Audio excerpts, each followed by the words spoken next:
Lesson 6, the outer planets. Investigating Jupiter, Saturn, Uranus, Neptune, and the dwarf planet Pluto. Before we begin, key terms for Lesson 6. Gas giant.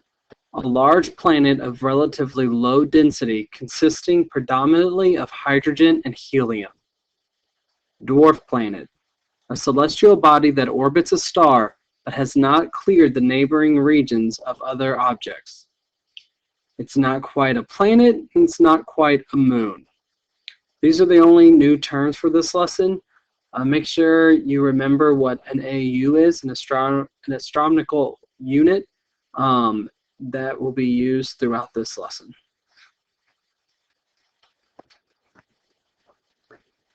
So the videos that you'll watch about the gas giants are similar to the videos you watched last week or earlier about the inner planets, and the videos didn't include information about the AUs. So I just inserted this page for you. So when you get to where you're taking notes, you need to rewind back to this page to copy down the AUs for the gas giants. You do not take notes over Pluto since it's no longer considered a planet, but it's classified as a dwarf planet. But let's really quickly go through the AUs for each of these gas giants. Jupiter is 5.203 AUs from the Sun. So that is 5 times as far as the Earth is from the Sun. And if you notice, just moving one more planet to Saturn, it jumps to 9.539. So, as you can tell, we're almost 10 times as far. So if you look, the distance between Jupiter and Saturn is a whole bunch. It almost doubles the distance. Then Uranus is 19.818 AUs. Again, we jumped up 10 AUs, so Uranus is almost double the distance that Saturn is from the Sun. Neptune, 30.06 AU, which is about another 10 AU out. And then Pluto is about 39.53 AUs from the Sun. So as you can tell, they move about 10 AUs each round once we get to Saturn.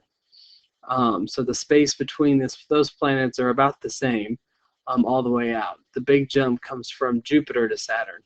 Before Jupiter, the space between planets aren't as near as great as they are once you pass Jupiter. So it's hard to comprehend the distances between the outer planets. When you have time, check out the last video on this page on Blackboard with Bill Nye. He illustrates the vast space between the gas giants. He does it in a way that is on a smaller scale, and you can kind of think of it as a ratio, a smaller ratio to the much larger ratio that would represent these big numbers that we just discussed. A common misconception is the density of planets, the inner planets and the outer planets. So, and the outer planets would be our gas giants. Density measures the amount of matter in a given space. So, to help illustrate this idea of density with the planets, picture in your head 2 cardboard boxes that are the same size. One box is labeled inner planet and filled with the composition of its surface. Inner planets are made up of rocky material, so mostly solids.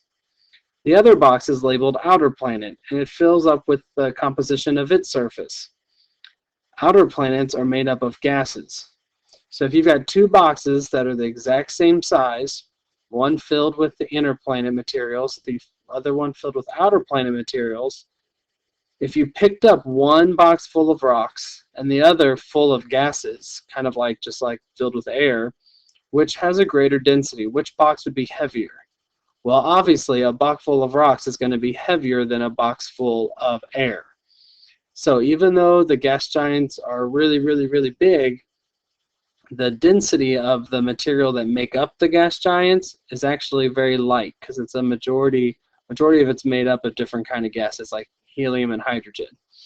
Whereas the inner planets are made up more of rock, which is much heavier than a gas.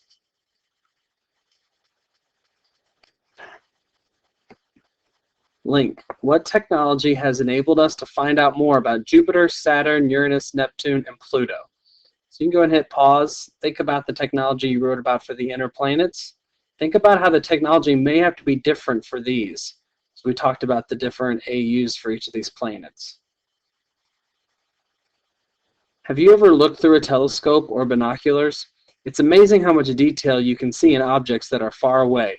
The telescope was invented in the 1600s by a Dutch lens maker who called his invention a looker. From Italy, Galileo Galilei heard of this looker, reinvented it, and turned it to the night sky. He was in awe at what he was able to see. The moon was not smooth. The Milky Way was made up of distant stars, and Jupiter had 4 moons.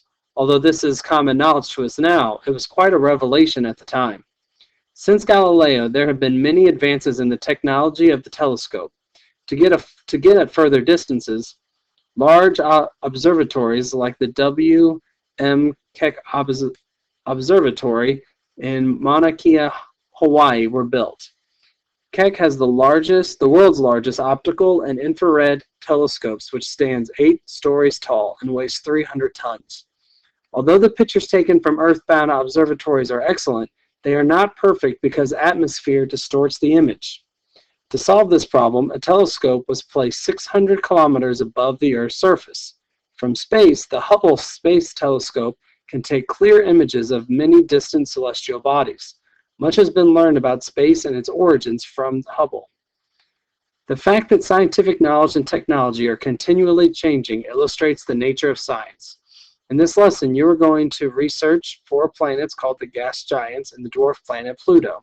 You will notice how advances in technology have enabled us to increase and modify our knowledge about these 5 celestial bodies.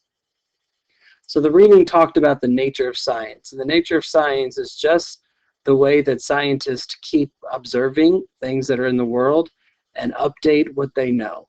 And they use a specific way of testing these ideas. And you've learned a lot about these tests last year, and we'll talk a little bit more about it right now. But every scientist has to first ask a question, and then they research their question and come up with a hypothesis. Then they have to perform an experiment, and the experiment has to follow certain rules so that the results can be interpreted by all scientists all over the world. When scientists follow this, this is called the nature of science. And we're going to talk about how the nature of science is being used right now in classifying Pluto as a dwarf planet. This is just a timeline, just some dates that are a little more recent than the dates that you researched in the very first lesson of this unit.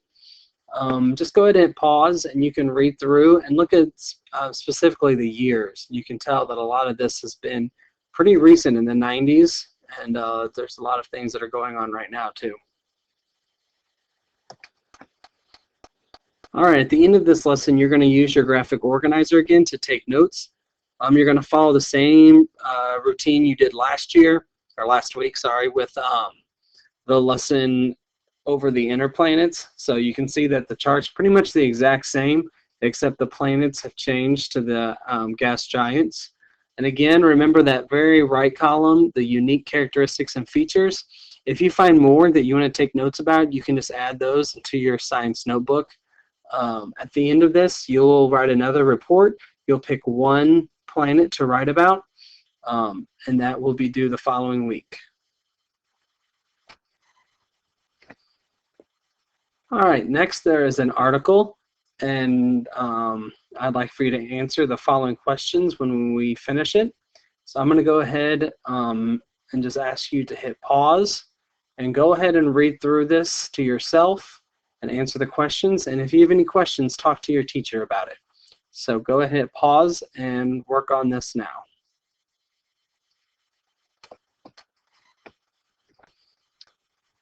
All right, to finish off this lesson, I want you to answer these 3 summary questions.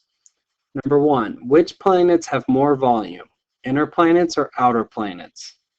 Number 2, which planets are denser, inner planets or outer planets? Number 3, why are they called gas giants? Now you can go back to the Blackboard site and watch the videos of the gas giants.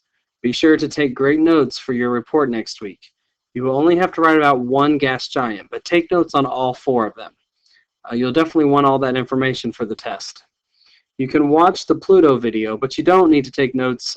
You don't need to take notes over Pluto. So you can just go ahead and just watch that one. And since it's kind of in a different category, I'm not going to have you put that in with the other 8 planets. And then I've added a couple other extra videos that you can watch if you finish early that I think are really, really interesting. All right, I will see you again later. Bye.